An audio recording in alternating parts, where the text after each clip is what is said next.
Eu quero hoje trazer uma meditação da palavra de Deus para todos nós, e o nosso tema é: o que mudou na sua vida com Jesus, depois que você conheceu Jesus? Porque é um tema meio sugestivo, porque nós temos tido vários eventos ultimamente, nos conduzindo para um ambiente de meditação, de busca por mais de Deus. E a minha pergunta é: que impacto isso tem feito na nossa vida? Nós tivemos agora, bem recente, a Sexta-feira da Paixão, a sexta-feira chamada Sexta-feira Santa, ou Sexta-feira da Paixão, a sexta-feira em que se celebra a Paixão de Cristo. E muitos de nós estivemos aqui, essa igreja ficou lotada de pessoas, tinha gente até lá naquela área ali na frente, no hall de entrada. E quantos de vocês estavam aqui na Sexta-feira da Paixão? Tinha muita gente em cada culto, estava super lotado aqui. E nós tivemos uma meditação profunda no que Jesus fez na cruz por nós. Nós tivemos um tempo de arrependimento, de confissão de pecados. E eu tenho certeza absoluta que na minha vida e na sua vida, muita coisa foi acrescentada naquele dia. Vocês concordam? Eu creio nisso, eu sei que Deus tem mudado muita coisa. Depois nós tivemos o culto da ressurreição, no domingo seguinte, às 5 horas da manhã, aquele culto com a igreja lotada, a gente celebrando a ressurreição de Jesus. Quantos de vocês estiveram aqui também? Ou nos campos, outros foram 6 horas da manhã e assim por diante. Mas aqui foi 5 horas da manhã. Por sinal, para mim, é um dos cultos mais importantes do ano. Não que é mais importante, mas que eu gosto mais de estar. É o culto da ressurreição, às 5 horas da manhã. E nós tivemos uma profunda meditação, renovamos nossa fé, porque afinal de contas, sem a ressurreição não haveria salvação, remissão de pecados. Jesus morreu na cruz, mas se tivesse ficado na sepultura, nada teria acontecido. Mas a ressurreição de Jesus reafirmou a nossa fé. E eu sei que muita coisa também mudou. Mas por quantos dias durou essa transformação? Será que ela tem permanecido em nós? Qual o impacto disso na nossa vida? E é sobre isso que eu quero falar um pouco hoje com os irmãos. O processo do novo nascimento. Porque quando eu falo de o impacto do Evangelho na vida de um cristão, entenda-se por cristão, não um membro de igreja apenas, mas alguém que nasceu de novo. Alguém que nasceu de novo. Eu estava conversando agora, esses dias, com uma pessoa que me procurou porque queria entender sobre o batismo. Ela queria muito saber quando vai ter batismo, não queria batizar. E fez perguntas demais sobre a igreja. E eu o tempo todo querendo entender: mas você já converteu, já nasceu de novo? E ela não queria muito saber sobre conversão, ela queria saber sobre o batismo. E eu temo que tenha muitas pessoas que estejam congregando na igreja, e eu falo não só na nossa igreja, mas os crentes de hoje, que tenham se tornado membro de igreja, mas não tenham nascido de novo. Porque se não tiver nascido de novo, não pode ver o reino de Deus, diz a Bíblia.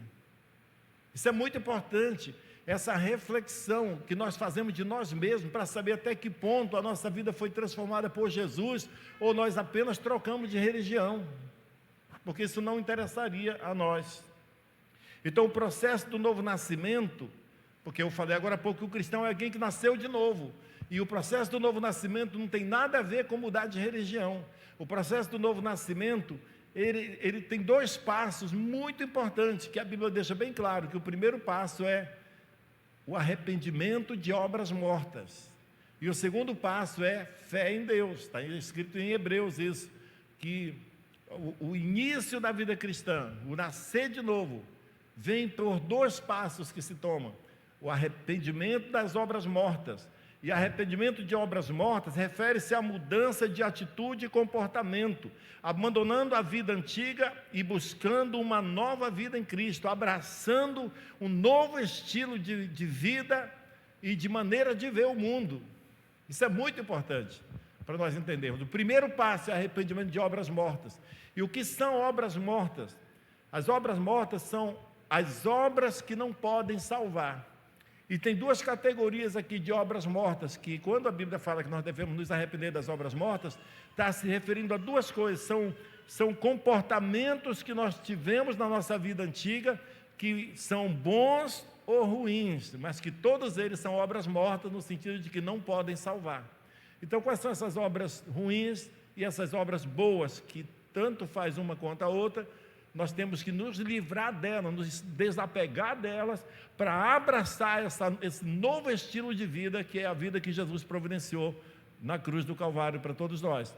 As obras ruins são aquelas que muitos de nós carregávamos, e às vezes alguns de nós, pela falta de revelação, de entendimento do que é nascer de novo, às vezes nós estamos na igreja, mas estamos nos sentindo tão condenados quanto os outros, porque nós olhamos para trás e nós pensamos: eu não presto, eu nunca posso ser salvo, e nunca mereci, e na verdade nunca merecemos mesmo, mas o nosso histórico de coisas ruins nos apegam de tal forma que nós somos reféns de uma condenação do maligno, que fica dizendo: você nunca vai poder ser salvo, Deus nunca vai te perdoar, porque você já fez pecados terríveis.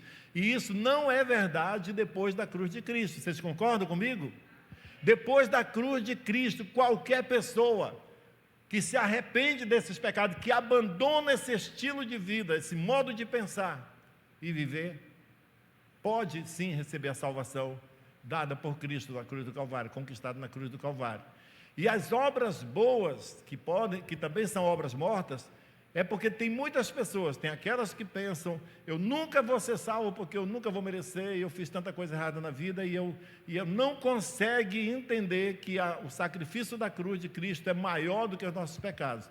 E o segundo ponto é que tem pessoas que tentam e pensam que podem se aproximar de Deus por fazer boas obras. E eu quero deixar bem claro para todos vocês, a Bíblia deixa bem claro, que a única maneira de nos aproximarmos de Deus é pela fé em Jesus Cristo e no seu sacrifício na cruz. Amém, irmãos? Então, quando nós entendemos isso, aí nós estamos já dando passos para a gente poder caminhar numa forma de vida que produz, sabe, que começa a produzir, não no sentido de ganhar coisas, fazer coisas, mas uma vida que cresce, que avança em revelação, que cada ano que passa está mais maduro, que sabe enfrentar obstáculos, que consegue amar a Deus, servir ao Senhor mesmo em meio a tribulações. Fora disso, nós somos pessoas, somos levados pelos sentimentos. No dia que está bom, eu estou feliz. No dia que não está indo muito bem, eu estou reclamando e estou deixando de amar a Deus. E por causa disso, dessa falta de revelação, muitas pessoas abandonam a fé, porque no dia que elas não estão bem, elas acham que Deus não merece a adoração delas, ou não sei o que elas acham. Ou então elas simplesmente se separam, se afastam da fé, e como um tição vai apagando e enfraquecendo.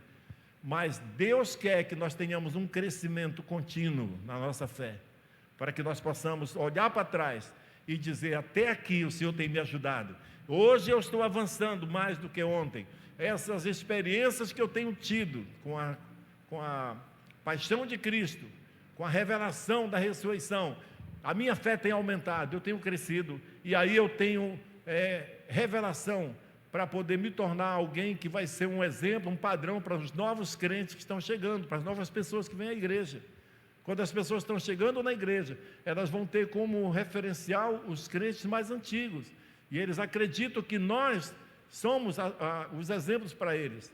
E quando eles veem em nós atitudes que não são compatíveis com a nossa fé, aí fica confuso. Mas eu creio que Deus está fazendo uma obra. Inclusive, por causa de tudo isso, eu tenho buscado de Deus ultimamente, assim, com todo o meu coração. Eu estou vivendo um tempo de uma busca, assim, desesperada, poderia dizer, de um desejo que eu mais quero ver. Irmãos, eu sei que se nós estivermos andando com Deus, essa igreja vai explodir em crescimento, em números. Mas eu não estou focando em números, eu estou pensando numa renovação que pode acontecer nesses dias da nossa vida. É por isso que eu tenho buscado de tal forma algo para a nossa igreja nesses dias, para a gente ver um crescimento espiritual extraordinário.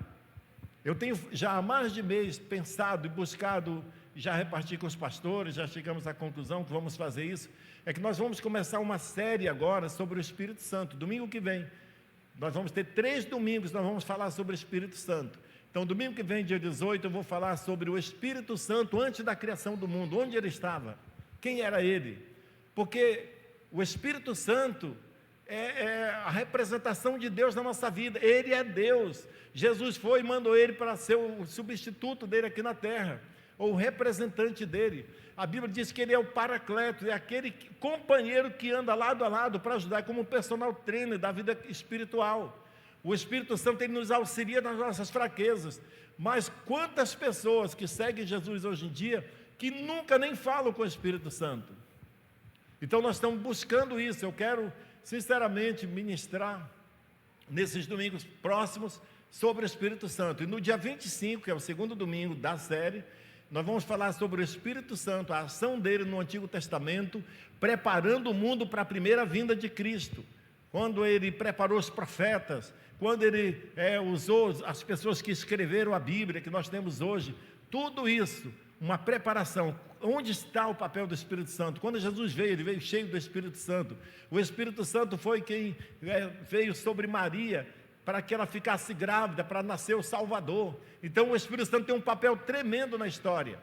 E agora nós estamos vivendo a era do Espírito Santo, nós precisamos nos relacionar com ele. Então nós queremos falar sobre isso. E aí no terceiro domingo, que é o dia 8 de junho, terceiro domingo dessa série, no dia 8 de junho, nós vamos ter o Pentecostes. Nesse dia, realmente pelo calendário cristão, é o dia de Pentecostes, né? Vai ser muito maravilhoso. Então a minha expectativa, e eu estou falando para os irmãos aqui como um anúncio mesmo, como um anúncio. No dia 8 de junho, o dia de Pentecostes, nós estamos nos preparando desde agora. Tudo que eu estou falando hoje em relação a isso, é para fazer você também buscar essa mesma expectativa que eu estou tendo. Porque quando tem um povo num lugar, um povo que está sedento por algo, pensando a mesma coisa, correndo com o mesmo objetivo, aguardando a mesma resposta de Deus, Deus vai responder, amém? Então é isso que eu estou pensando. Então, no dia 19 desse mês, dia 19, nós vamos começar um jejum de 21 dias, com o objetivo de buscar essa presença de Deus, se mover de Deus no nosso meio. Lembrando que o Espírito Santo já está conosco, mas nós precisamos interagir com ele. Nós queremos nesse dia, eu estou convocando todos os irmãos de oração da igreja, das torres de oração, e também o pessoal dos adolescentes que tem seu próprio movimento de oração, para estarem nesses dias preparando, e no dia do Pentecostes, ter um grande ciclo de oração aqui dentro, onde nós vamos ficar buscando a Deus, dizendo: Deus, nós queremos. Sabe qual o versículo que me inspirou para tudo isso? Salmos 104, versículo 30, que diz: envia teu Espírito, Senhor, e renova a face da terra. Irmão, se você ler o Salmo 104, você vai ver que é uma coisa linda. Deus fala da natureza, Deus fala dos mares, fala dos animais, fala das plantas, fala dos seres vivos, é uma coisa linda. E ele diz assim: Deus ordena a vida, ele dá o seu sopro de vida e tudo se renova. O sopro é o Espírito Santo. Ele diz assim: ele corta a respiração e todo ser vivo morre, mas ele envia o seu Espírito e ele renova a face da terra. E ele se refere ao fato de os seres vivos passarem a viver e se reproduzir e se renovar. Então, nesse dia eu estou querendo dizer o seguinte, que nós vamos dizer: Espírito Santo, nós queremos uma renovação do nosso relacionamento com o Senhor. Nós queremos ver o sobrenatural de Deus começar a estar presente todo dia na nossa vida, começando nesses dias. Amém, irmãos? Então, eu decidi que nós não queremos fazer algo produzido por nós. Tipo, eu não vou nesse dia ter uma pregação de um reteté aqui que vai todo mundo pular. Não é essa a ideia. A ideia é, nós vamos ficar talvez sentados, quietos aqui, e nós só vamos ser motivados a falar baixinho, só nós. Espírito Santo, renova. Deus, manda esse teu Espírito com uma renovação nesse dia, na minha vida, na vida dos outros, e assim por diante. Amém? Por isso também, eu estou querendo dizer o seguinte: eu sei que quando um grupo está coeso, todo mundo esperando a mesma coisa, quando a gente junta a nossa fé, o Espírito Santo age. Então nesse dia também eu estou sugerindo algo muito interessante. sobre a gente quebrando as barreiras. E nesse dia eu estou sugerindo, é uma ideia só, uma sugestão, você não precisa fazer se não quiser, eu vou fazer. E eu estou convidando, quem pensar, ver com bons olhos isso, nesse dia você trazer um presente para dar para uma pessoa, uma camisa, uma roupa sua que você gosta demais, aquela que você mais gosta, ou então uma nova que você vai comprar. Eu já estou pensando qual que eu vou dar, a que eu mais gosto. Talvez a que eu usei só uma vez, que eu ganhei de presente de aniversário e que eu só usei uma vez ainda, novinha, e talvez, ou então eu vou comprar uma, não sei. Mas nesse dia, trazer uma camisa, eu vou trazer uma camisa, um presente, que eu vou olhar assim, vou achar uma pessoa que tem o mesmo porte que eu, não vai ser tão difícil de achar, e eu quero dar. E de preferência, eu vou orar que seja alguém que eu não tenha intimidade, que eu nunca conversei. E você trazer algo, um relógio, um celular, uma camisa, uma bermuda, uma coisa que você vai trazer. Hoje eu vou abençoar a vida de alguém. Não do amigo, não do parente, mas de alguém que você vai olhar e dizer, eu nunca conversei com aquela pessoa, eu vou dar um presente para ela. Sabe por quê, irmãos? Essa atitude tem o poder de criar uma unidade. Porque às vezes o irmão está sentado aqui, mas não gosta daquele outro que está sentado ali. Você sabia que uma vez um irmão disse para mim assim, pastor, queria falar muito com o senhor. Eu disse, tudo bem, vamos conversar. Sentamos para conversar. Ele disse, eu queria lhe pedir muito perdão. Aí eu falei, por quê, irmão? Foi o que eu te fiz. Aí, na verdade, ele que fez, né? Porque ele queria pedir perdão. Eu quero pedir muito perdão. Eu disse, tá, tudo bem, pode pedir. Por quê, irmão? Esse pastor não gostava do senhor. Eu achava o senhor muito chato. Eu achava o senhor antipático. Estou sério, irmãos. Ele disse, olha, quando eu sabia que era você que ia pregar, eu não via na igreja. Porque eu achava você um cara orgulhoso, soberbo, não sei, eu não ia com a sua cara. Ele usou essa expressão, não ia com a sua cara. Mas depois que eu tive uma conversa com o senhor, eu achei o senhor tão legal, pastor, e eu me arrependi tanto, ele nem precisava ter dito, né? Eu quero dar uma dica, quando você disser para o irmão, não gosto de você, mas você nunca fez nada público, você só pensa, e de repente você chegou à conclusão que ele não era chato, era você que era, só se arrependa, não fale para ele, porque ele pode ficar com raiva de você, né? Já pensou se eu mando matar ele? Tá, mas aí eu disse, irmão, que legal. Então isso eu tirei como uma lição. Eu não duvido que tenha gente aqui dentro da igreja hoje que não gosta daquele outro sem nunca ter falado com ele. Então nesse dia nós vamos quebrar isso, porque há um ambiente para o Espírito Santo agir deve ser um ambiente onde não há barreiras. Por isso no dia de Pentecostes havia uma igualdade, não havia ricos nem pobres. Sabe, de repente, sem os pastores falar, os apóstolos não pediram, mas a Bíblia diz que de repente eles começaram assim, eu tenho um terreno, vou vender esse terreno, vou ajudar aquele irmão que está precisando. Era uma coisa que nivelou, todo mundo se tornou igual ali. Houve uma liberação do Espírito Santo nesse dia, e eu quero que isso aconteça aqui também, em nome de Jesus, amém? Aí, alguém disse assim para mim, pastor, e se nesse dia o culto não acabar? Aí eu disse, aí é com o Espírito Santo. A igreja é dele, amém? Irmãos, eu desejo um avivamento do Senhor, e eu acredito que vai começar por esse tempo, e não sou eu que vou fazer, mas eu vou fazer tudo que eu puder, para provocar isso, em nome de Jesus. Então, o novo nascimento tem a ver com a mudança de atitude. Aí nós vamos ver aqui que nós precisamos abandonar a maneira de pensar. Tem muita gente que pensa assim, eu acho que a vida cristã é essa, não precisa achar coisa nenhuma, está tudo aqui na Bíblia, nós só precisamos seguir a Bíblia.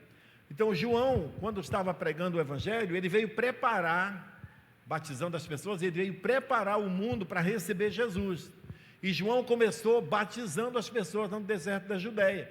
Mas João não estava só batizando e tudo bem, está batizado, pode ir embora e não se importando. Não, ele começou a observar a maneira como as pessoas estavam recebendo o Evangelho e praticando esse Evangelho. A Bíblia diz, eu quero que você coloque aí na tela, é João no capítulo, é Lucas, qual é o texto? Lucas capítulo 3, versículo 7 a 14. Conforme eu for falando, você vai botando aí, eu não vou ler o texto, mas a Bíblia diz que João estava pregando no deserto da Judéia, batizando no Rio Jordão, e de repente multidões vieram para ser batizados por João. E João olhou para eles, eu imagino que ele pensou assim, esses caras não estão querendo mudar de vida não, pelo jeito que eu estou vendo, eles estão só querendo me enrolar, ficar em bons lençóis, batizar só para ter uma reputação, porque João olhou para eles e falou, raça de víboras, Quem disse que vocês podem fugir da ira, de escapar da ira de Deus? Produzam fruto digno de arrependimento, e não fique só dizendo aí que nosso pai é Abraão, ou seja, eu sou da Igreja da Paz, eu sou crente, eu sou evangélico, eu sou cristão. Não, ele fala, produza fruto digno de arrependimento, ou seja, mudem de vida, mudem de atitudes, porque o machado já está posto à raiz das árvores. Toda árvore que não produz bom fruto será cortada e lançada no fogo. Ele está dizendo, a vida cristã é coisa séria. Não pode fingir, não pode ser apenas religioso, não pode apenas ter um título de crente. É preciso ter mudança de vida. Então essas pessoas perguntaram, o que nós devemos fazer então, João? Ele disse, quem tem 2 túnicas, reparta com quem não tem. E quem tiver comida, faça o mesmo. Aí chegaram os publicanos e os pecadores. Sabe quem eram os publicanos? Eram os cobradores de impostos. Eles eram judeus e eles cobravam impostos dos seus patrícios judeus para o Império Romano, que estava governando, dominando sobre os judeus, sobre Israel. Então, os judeus tinham muita raiva dos publicanos, porque me parece que sempre foi assim. O pessoal da Receita Federal sempre estão pegando, fazendo o que não deve. Porque eles eram cobradores de impostos, e todo cobrador de imposto em Israel eram odiados, porque eles enriqueciam ilicitamente, né? Eles tinham um enriquecimento ilícito, e eles eram odiados por causa disso. E eles estavam vindo também para ser batizados. Então, quando João disse raça de víbora para toda a multidão, esses caras, que eram os cobradores de impostos da época, falou, João, então o que nós devemos fazer? E ele disse, não cobrem mais do que a lei manda. Em outras palavras, seja honesto, não seja corrupto. Aí os soldados também vieram e disseram, e nós, o que devemos fazer? Ele disse, não pratiquem extorsão contra os outros, e contentem-se com seu soldo. Soldo é o salário militar. Contentem-se com seu soldo. Em outras palavras, sejam corretos, façam o que é certo. É interessante que João não proibiu eles de continuar trabalhando para aquele governo injusto. Ele só disse, sejam corretos, não importa onde vocês estão andando, com quem vocês estão vivendo, não importa se a empresa que você trabalha é errada, não importa se você trabalha para um governo que não é honesto, você que é cristão precisa ser correto e fazer o que é certo. Amém, irmãos? E é interessante que João tocou nas áreas sociais. Quem tiver roupa, mais de uma, deve repartir com quem não tem. Quem tiver comida, também faça a mesma coisa. Sabe, irmão, nessa área social, nós precisamos ter um coração diferente. Se nós somos crentes mesmo, se nós nascemos de novo mesmo, então alguma coisa deve mudar dentro de nós. Eu lembro de uma vez que um tempo eu tinha uma camisa quadriculada que eu gostava demais, uma vermelha. Lembra? Tu usou demais aquela camisa, né? De vez em quando eu procurava, não estava, a Ana estava usando. Camisa quadriculada que eu achava parecida com a camisa do pastor Lucas, do fundador da Missão Paz. Eu gostava, eu tinha comprado ela, eu acho que foi até na Venezuela que eu comprei, nem me lembro. Era uma camisa que eu gostava demais, eu usava muito. E um dia, logo que começou esse movimento de muitos venezuelanos aqui na cidade, um dia eu parei no semáforo ali, e estavam aqueles venezuelanos limpando para-brisa, ou pedindo coisas, ou vendendo coisas, e de repente um deles passou perto do meu carro e disse, quando o senhor não quiser mais essa camisa, o senhor me dá. E eu levei na brincadeira, e ele passou, foi embora. Irmãos, antes de chegar em casa, me deu um negócio no meu coração, por que eu não tirei essa camisa e não dei para ele logo, na hora? Eu fiquei pensando naquilo, porque, poxa vida, se ele gostou tanto, talvez ele estava precisando e não só gostando, eu só estava gostando, que eu tinha outras, eu poderia ter dado. Sabe quantas vezes nós passamos por pessoas, essa é uma ilustração, mas talvez necessidades reais, e o que nós temos feito depois de cristão? Qual é a nossa participação na ação social do dia a dia? Eu nem estou me referindo à ação social da igreja, que vocês fazem já, que as células têm cestas aqui, que é montada todo mês. Eu estou me referindo a cada um de nós temos um coração generoso. João tocou nesses assuntos, ele foi direto ao ponto. Primeiramente ele falou sobre a sinceridade deles com Deus, raça de víboras. Quem fez vocês pensarem que podem fugir da ira de Deus? Então estava falando de sinceridade com Deus. João está falando para os crentes que não condizem, a sua vida não condiz com a sua fé. Vocês estão pensando que podem enganar a Deus? Isso que ele estava falando. Então, sinceridade com Deus. O segundo ponto foi aqui nessa área social. Quem tiver 2 túnicas, reparta com quem não tem. Misericórdia, ajudar os outros, ser generoso, abençoar a vida das pessoas. E no caso dos soldados e dos cobradores de impostos, fala de não ausência de corrupção, de ser íntegro com as coisas dos outros, com o seu trabalho e assim por diante. Então, irmãos, nós precisamos deixar que o Evangelho produza em nós as mudanças que Deus quer que mude, que aconteça na nossa vida. Amém? O que Deus espera de nós não é outra coisa, senão mudança de vida. Façam o que é certo. E é por isso que o nosso tema é: o que mudou na sua vida depois que você conheceu Jesus? Quais áreas da sua vida o Evangelho ainda não teve acesso, não influenciou? O que foi feito daquela unção da sexta-feira, que nós estávamos aqui arrependidos, chorando? Eu não estou dizendo, não estou olhando e achando que as pessoas aqui não estão. Pelo contrário, eu admiro demais essa igreja. Eu acho que vocês são uma igreja muito apegada a Deus. Eu acho que vocês são uma igreja muito sincera com Deus. Eu acho que nós somos uma igreja muito generosa. Mas eu estou falando como a título de preparação, como é que diz? Para prevenir, para que nós não venhamos a cair no mesmo erro que é costume as pessoas caírem quando se acostumam com a vida cristã e deixam para lá aquilo que é vital. Quais áreas da sua vida o Evangelho não teve acesso? Deus quer te transformar e te santificar por completo. Deus quer que toda a nossa vida seja marcada de tal forma que nós sejamos um padrão para os fiéis, que nós sejamos um referencial para os novos crentes que estão vindo seguir Jesus conosco. Amém? Aleluia. Se você tem uma vida cristã superficial, sabe, os frutos da sua vida também serão superficiais, ou seja, o crescimento. Quantos crentes que às vezes estão vivendo numa imaturidade, que por coisas tão pequenas estão criando situações tão difíceis. Gente sai da igreja por coisas pequenas, e nós precisamos desse crescimento. Seja um portador de boas notícias. Você sabia que, de acordo com Lucas 24:10, todas as mulheres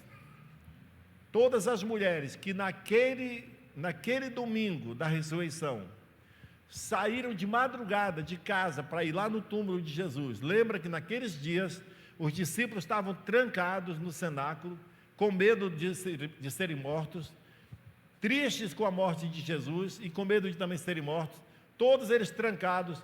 E a Bíblia mostra que as mulheres saíram alta madrugada. Era perigoso naquela época sair de casa de madrugada. Não tinha ronda do bairro lá de policiais, não havia câmeras para qualquer coisa, pegar a imagem e fazer um BO, não havia nada, era inseguro, mas elas saíram de madrugada. Gente, as mulheres têm essa capacidade de abrir mão do seu conforto, elas são corajosas, elas são ousadas, e quem tem essa qualidade, essas características, começa também a receber revelações e unções, começa a ter conteúdo para ensinar, começa a ter boas novas para compartilhar. Essas mulheres todas elas que foram lá, tiveram um encontro com anjos. Você sabia? A Bíblia diz que quando elas chegaram lá, 2 anjos, vestidos com vestes brilhantes, apareceram para elas e disseram: vocês estão aqui procurando entre os mortos aquele que está vivo? Ele ressuscitou, está vivo. Elas receberam em primeira mão a notícia da ressurreição. Sabe, a partir de agora elas não tinham mais o luto no seu coração. Elas não estavam mais convivendo com a tristeza, enquanto os discípulos ainda estavam lá com medo e com receio e duvidosos da ressurreição, porque eles não sabiam, não tinham visto nada ainda. Aquelas mulheres já estavam vivendo a ressurreição, e elas voltaram. E por que eu digo todas as mulheres? Sabe quem eram as mulheres que estavam lá? Era Maria Madalena, Joana e Maria, a mãe de Tiago, que era a mesma mãe de Jesus, que Tiago e Jesus eram irmãos.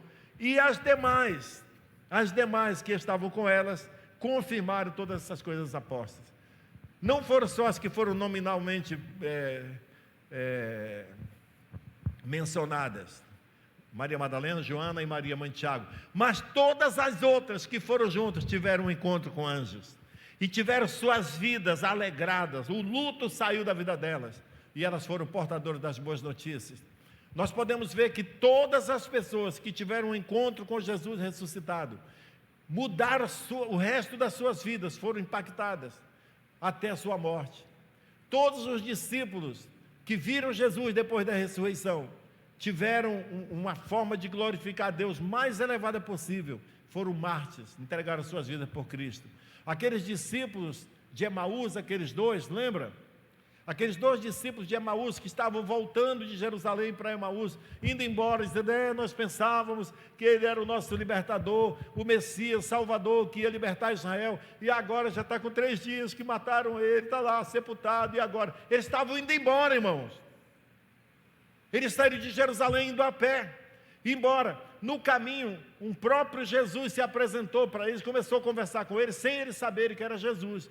Foi conversando, e vocês sabem a história, e eles foram: a gente pensava que ele era o Messias, mas agora já faz 3 dias, estão dizendo que ele ressuscitou, mas a gente nem tem certeza. Estavam desiludidos, até que chegou em Emaús, e eles disseram: é aqui que nós vamos ficar. E o terceiro personagem, que era Jesus, sem eles conhecerem: então tudo bem, então tchau, eu já vou seguir em frente, eu vou mais. E eles falaram: não, fica aqui, fica conosco, já é noite, é perigosa essa estrada, fica conosco, de manhã você vai. Está tudo bem, então eu vou ficar com vocês. E aí eles resolveram fazer um lanche. Eu não gosto de falar ceia, porque quando diz assim, na hora da ceia, a gente pensa logo o quê, quando fala em ceia? Tu pensa na Santa Ceia, que a gente vai ter daqui a pouco, né? Uma ceia espiritual. Não. Eu liguei para o Judá, estava no quartel, e falei: Judá, eu queria falar contigo agora. Ele falou: pai, eu estou indo para a ceia agora, quando eu voltar a gente fala. Porque ceia no quartel é o lanche da noite, é ceia. É aquela ceia que Jesus, junto com aqueles 2 discípulos de Emaús, foram fazer. Não era Santa Ceia, era uma comida, um lanche antes de dormir. E foi naquele momento que Jesus partiu o pão e deu graças a Deus, e os olhos deles se abriram, e eles viram que era Jesus. Meu Deus, que alegria! Os 2 que estavam desiludidos agora, estavam sentados frente a frente com Jesus, e Jesus desapareceu. Irmãos, a emoção foi tão grande, a alegria foi tão grande, que eles não aguentaram ficar à noite naquela casa. Eles se levantaram na mesma hora e foram para Jerusalém, correndo pela estrada a pé, 10 quilômetros de volta, de noite, para chegar lá no cenáculo onde os discípulos estavam. Bateu na porta lá: gente, abre a porta, abre a porta. Eles abriram. Quando eles entraram, eles falaram: vocês não sabem de uma coisa, o Senhor ressuscitou, ele andou com a gente, comeu com a gente, sabe, nós vimos o nosso Senhor. E a Bíblia diz que quando eles estavam contando ainda essas coisas, Jesus apareceu na sala, no meio deles. O que isso me diz? As pessoas que são proativas, que recebem uma informação de Deus, como nós temos recebido, quantas verdades você e eu já comemos da palavra de Deus, e mantém isso, e faz disso um estilo de vida. Eles tiveram uma segunda experiência, quando muitos ainda não tinham sabido da ressurreição de Jesus. Esses 2 estavam agora tendo a segunda experiência, Jesus dizendo para eles: Pai seja convosco. Amém, irmãos? O Tomé, que a gente zomba: tu é igual o Tomé, só precisa ver para crer. O Tomé, que era incrédulo, depois de ter tido um encontro num desses que Jesus chegou e falou com ele, Tomé tomou um rumo na sua vida, foi pregar o Evangelho, e ele glorificou a Deus da maneira mais elevada possível. Ele foi um mártir, morreu pelo Evangelho, assim como Cristo morreu por nós. Esse é um nível muito alto de glória que uma pessoa pode ter. Pedro, que negou Jesus 3 vezes, que todos diziam: Pedro é um desequilibrado. Pedro teve um encontro com Jesus lá no mar da Galileia, depois da ressurreição de Jesus, e ele deu a volta por cima. Jesus levantou ele de novo, restaurou o ministério dele, e ele passou a ser amigo de Jesus de novo, e Jesus contou com ele no ministério outra vez. Deixa eu falar uma coisa, irmãos, sabe, eu não sei quão profundo foi a sua queda, qual a profundidade do seu fracasso. Eu lhe digo uma coisa: se você reaver a sua experiência com Deus, se você renovar a sua experiência com Deus, se você tiver um encontro com Jesus novamente, eu vou te falar uma coisa: você vai dar a volta por cima, porque o prazer de Deus é levantar as pessoas caídas. Nós cremos nisso. Por isso eu quero hoje pedir, eu estou falando tanto das pregações que nós já fizemos aqui, porque não adianta a gente ficar pregando outras coisas se nós estivermos perdendo esses alimentos que nós temos recebido.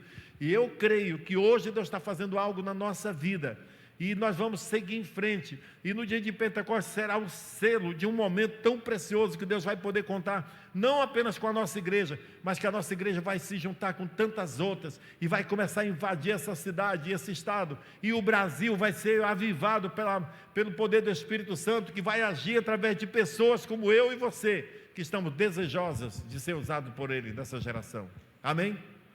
Por isso eu quero pedir a você também que está nos acompanhando pela internet, que você faz parte desse projeto. A conquista de Roraima para Jesus é a obra do Espírito Santo através da igreja dele aqui na terra. Não será só nós, seremos nós todos juntos com os demais, para nós conquistarmos essa cidade para Jesus. Eu quero convidar você para você baixar a sua cabeça e fazer uma reflexão breve, dizendo: Senhor, que área da minha vida eu estou insatisfeito como cristão? Qual a área da minha vida que o Evangelho ainda não conseguiu mudar? Deus quer santificar você por completo. Deus quer mudar a sua vida cada dia, que seja algo crescente, algo recorrente, que você está sempre avançando, sempre dando um passo mais. E Deus tem prazer em perdoar, em abençoar aqueles que buscam a sua face. Faça uma oração agora, silenciosa. Sabe, teve uma vez que eu lembro muito bem, no dia que eu me encostei assim no púlpito da igreja, no palco, quando eu não estava pregando, num culto, muitos anos atrás, e eu falei: Senhor, hoje eu quero ter uma revelação do Senhor sobre a minha própria vida. Eu lembro que naquele dia eu tive uma aliança com Deus, eu falei: Deus, eu odeio o pecado como o Senhor também odeia, eu não quero mais viver assim, eu admito que eu tenho falhado tanto, mas eu não quero mais continuar dessa forma, me ajude. Eu sei que o Senhor perdoa meus pecados, eu sei que dentro de mim existe uma chama de Deus querendo florescer, eu quero deixar fluir esse mover do Senhor na minha vida, mas só tem uma pessoa que pode fazer isso, é o Espírito Santo. Ele está conosco e nós vamos caminhar para frente em nome de Jesus. Faça essa oração agora, silenciosa. Pai, em nome de Jesus, eu oro que cada irmão, cada irmã que está aqui, que esse momento precioso, que todos estão aqui, meu Deus, buscando a Tua face e reconhecendo que precisam de crescimento, nós estamos juntos nisso agora, Deus. Eu quero declarar em nome de Jesus que o Senhor está no nosso meio, que esta noite é uma noite de renovação e que está começando hoje algo novo na nossa igreja, na nossa vida. Pai, que cada pai de família, cada mãe, cada filho esteja vivendo agora uma relação que vem do céu, como a palavra do Senhor diz, que o coração dos pais será convertido aos filhos e dos filhos aos pais. Hoje nós estamos querendo, meu Deus, converter o nosso coração ao Senhor, declarando que a Tua palavra é o nosso alimento. Nós queremos viver um momento novo na nossa vida, Pai. Eu oro em nome de Jesus. A Tua palavra diz que o Senhor nos santificou com a Sua morte na cruz. O Senhor perdoou nossos pecados, que com a Sua ressurreição o Senhor conquistou a vida eterna para nós. Nós tomamos posse disso hoje em nome de Jesus. Em nome de Jesus, eu abençoo você agora. Eu declaro sobre sua vida e sobre sua família um renovo do Senhor, em nome de Jesus. E para concluir essa parte, eu quero só falar mais uma coisa. O reino de Deus não consiste em deixar de fazer coisas. Sim, tem a ver com abandonar pecado, isso é muito importante, mas essa não é a maior parte. A maior parte, o reino de Deus consiste em você ser filho de Deus e fazer coisas novas para Deus, você se levantar e se deixar ser usado por Deus. Em Efésios, no capítulo 24, versículo 10, fala, desculpa, eu pulei aqui, Efésios capítulo 4, versículo 28, diz assim: aquele que roubava, não roube mais, pelo contrário, trabalhe, fazendo com as próprias mãos o que é bom, para que tenha o que repartir com o necessitado. Então, o reino de Deus não consiste apenas em deixar de pecar, mas é substituir o mal pelo bem. Aquele que roubava, não roube mais, Pelo contrário, trabalhe agora com as próprias mãos para poder ter com que socorrer o necessitado. Aquele que vivia só reclamando da vida, aquele que vivia só querendo receber, comece a fazer alguma coisa.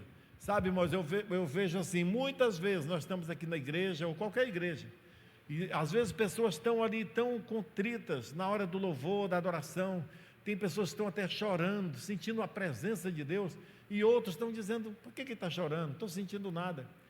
Mas ela chega em casa, ela vai analisar e ela diz: mas a música não estava boa, eu não gostei de tal coisa que aconteceu. Sabe, porque às vezes nós estamos alheios da presença de Deus. Mas hoje eu quero declarar em nome de Jesus que o Espírito Santo está hoje renovando a nossa fé, a nossa mente, o nosso coração, e que essa palavra de Deus fará diferença na sua vida. Amém? Quero convidar você para ficar em pé agora. Nós vamos ter um momento muito precioso, nós vamos selar esse momento com a Santa Ceia do Senhor. É um momento muito precioso, que hoje nós estamos aqui dizendo para Deus: Senhor, eu não estou satisfeito com o que eu tenho recebido, eu não estou conformado, melhor dizendo, estou satisfeito, mas eu sei que o Senhor tem mais para a minha vida. Eu quero ser mais usado pelo Senhor, para a glória de Jesus. Isso é muito importante, a sua determinação diante de Deus. Eu quero ler um texto aqui rapidamente, para a gente celebrar a Santa Ceia do Senhor, que está em Mateus capítulo 26, versículo 26 em diante, que diz assim: enquanto comiam, Jesus pegou o pão e, abençoando-o, partiu e deu a seus discípulos, dizendo: tomem, comam, isto é o meu corpo. A seguir, Jesus pegou um cálice e, tendo dado graças, o deu a seus discípulos, dizendo: bebam todos dele, porque isto é o meu sangue, o sangue da aliança derramado em favor de muitos para a remissão dos pecados. E digo a vocês que desta hora em diante nunca mais beberei deste fruto da videira, até aquele dia em que beberei com vocês o vinho novo no reino de meu Pai. E tendo cantado um hino, saíram para o Monte das Oliveiras. Eu quero convidar os irmãos para, nesse momento, nós, com o espírito quebrantado, trazendo à memória o preço que foi pago pelos nossos pecados. Jesus disse que é para fazer isso em memória dele. Nós vamos distribuir o pão e o vinho para você. Se você é um seguidor de Jesus, não importa se você é de outra denominação, se você já nasceu de novo, está seguindo Jesus, você é convidado a participar conosco. Nós vamos agora entregar o pão e o vinho, você recebe e aguarda até que todos tenham recebido, para nós sermos juntos, enquanto nós cantamos. E aí você pode pedir perdão a Deus pelos pecados, você pode fazer reconciliação. Se tem alguém que está intrigado com você, ou você com alguém, você pode ir lá e pedir perdão, abraçar e dizer: acabou a confusão, nós somos irmãos em Cristo. Amém? Vamos cantar enquanto nós recebemos pão e vinho. Pelo vermelho de sua túnica, a cada prego, a cada martelar, pelas feridas que afligiram o Senhor, eu posso ouvir o seu clamor. Pai, eu desejo que eles sejam em mim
quero que você levante o pão agora e vamos consagrar ao Senhor.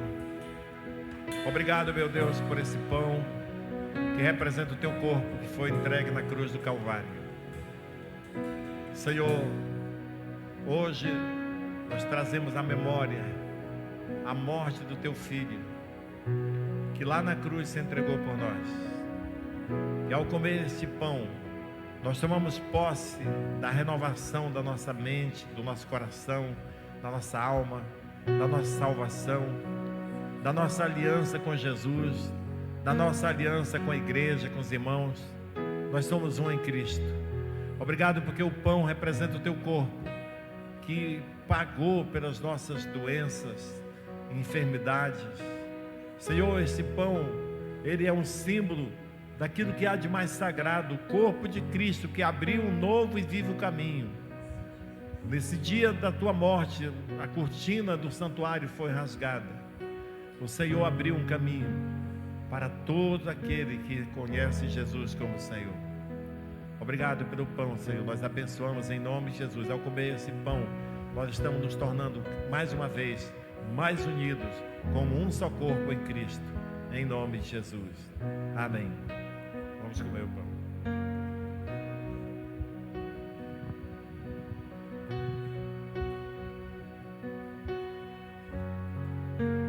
Levante o vinho, vamos orar. Obrigado, Deus, pelo vinho que representa o sangue de Jesus. Sangue que foi derramado na cruz, que caiu na terra. O sangue que purifica de todo pecado. Tua palavra diz que se andarmos na luz como Ele está na luz, temos comunhão uns com os outros, e o sangue de Jesus, seu Filho, nos purifica de todo pecado. Nós abençoamos o vinho que representa o teu sangue, Jesus, que nos limpa e nos torna mais alvo que a neve. Nós tomamos posse da salvação eterna pelo sangue de Jesus. Amém. Vamos tomar o vinho.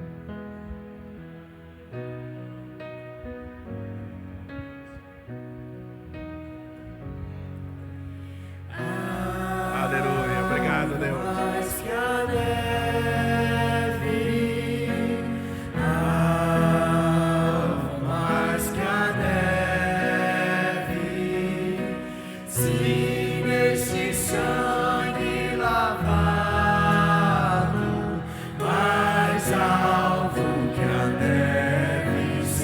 Convidar toda a igreja para cantar como sendo uma declaração de fé. É isso que você é isso que você se tornou. Não importa se seus pecados sejam como escarlate, diz a Bíblia, eles se tornarão mais alvos que a neve, mais alvos que a neve. Se neste sangue lavado, mais alvo que a neve serei.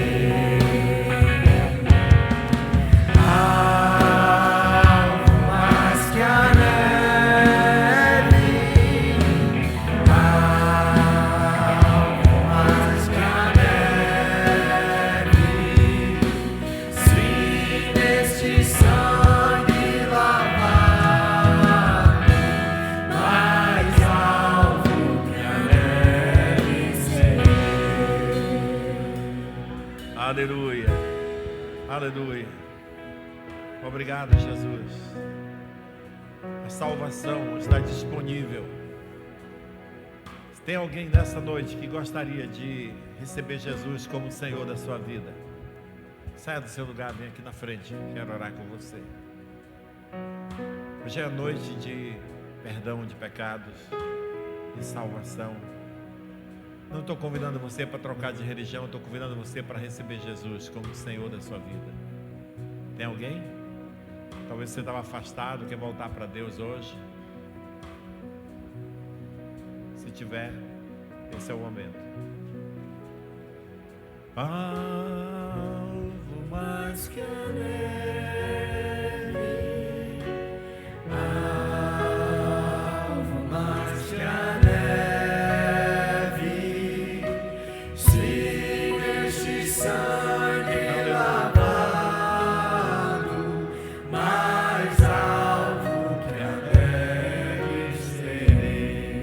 A graça e a paz de Deus, nosso Pai, o amor de Jesus e a comunhão do Espírito Santo esteja com todos vocês. Tenha uma semana de vitória, em nome de Jesus. Se você quiser uma oração, nós estaremos aqui para orar por você.